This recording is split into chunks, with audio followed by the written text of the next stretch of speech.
नमस्कार भावांनो, हिंदी केसरी मैदान या चॅनलवरती तुमचं सर्वांचं स्वागत आहे. भावांनो, आजचं बोरजाईवाडी मैदान आणि या मैदानामध्ये आपला बकासूर नक्की कोणत्या गटामध्ये पळेल, बकासूरच्या गाडीवर ड्रायव्हर कोण बसणार याची अपडेट देणार आहोत. व्हिडिओ शेवटपर्यंत बघा आणि जर तुम्ही आपल्या चॅनलला नवीन असाल तर चॅनलला सबस्क्राईब करायला विसरू नका, कारण आपण बैलगाडी शहर क्षेत्रामध्ये नवीन नवीन व्हिडिओ घेऊन येत असतो. भावांनो, आज आपला बकासूर आणि शंभू पळताना दिसणार आहेत आणि बकासूरची चिठ्ठी देखील निघालेली आहे. तर नक्की कोणत्या गटामध्ये पळेल, तर आपला सर्वांचा लाडका या बैलगाडी शहर क्षेत्रामधला देव रुस्तम व द्वादश हिंदकेसरी बकासूर गट क्रमांक 20 मध्ये तास क्रमांक 2 वरती पळताना दिसणार आहे. गट क्रमांक 20 मध्ये तास क्रमांक 2 वरती बकासूरच्या नावाने चिठ्ठी निघालेली, तर या गटामध्ये आपला बकासूर 100% पळताना दिसेल. राहिला विषय ड्रायव्हरचा. तर भावांनो, मला अजून ड्रायव्हरबद्दल अपडेट नाही मिळाली, परंतु जी काही अपडेट मिळाली त्या अपडेटीनुसार आपल्या बकासूरच्या गाडीवर आज बबलू चाचा बसताना दिसतील.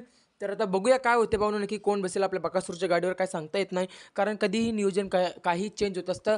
तर मला मिळालेल्या माहितीनुसार बबलू चाचा बसू शकतात. तर भावांनो, गट क्रमांक 20 मध्ये तास क्रमांक 2 वरती आपल्याला बकासूर पालताना दिसेल. बकासूरला गटासाठी शुभेच्छा देऊया. चांगला पायरा आज शंभू नावाचा नंदी आहे. तर बकासूरला शुभेच्छा आणि शंभूला देखील शुभेच्छाच. धन्यवाद भावांनो.